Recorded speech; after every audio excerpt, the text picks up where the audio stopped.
మనందరి ప్రభువు, రక్షకుడు, పరిశుద్ధుడైన యేసుక్రీస్తు నామంలో మీ అందరికీ వందనాలు, కృతజ్ఞతలు.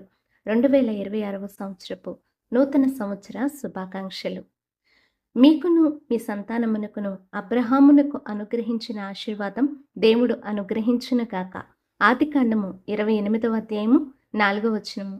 దేవుని ప్రతి ఆశీర్వాదమును మనం పొందుకోవాలంటే దేవుని యందు మొదట మనం భయభక్తులు కలిగి ఉండాలి. పాత జీవితమును విడిచిపెట్టాలి. దేవుణ్ణి ప్రేమించే వారంగా ఉండాలి. పొరుగువారిని కూడా మనం ప్రేమించాలి.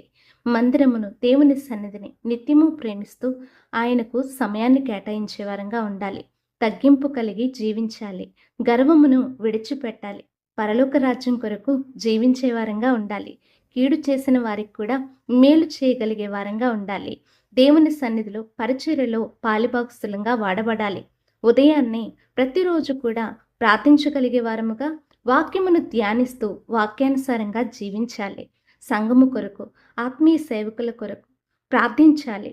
మీరు జీవించవద్దు, కానీ మీలో క్రైస్తవ్యాన్ని జీవింపచేయాలి.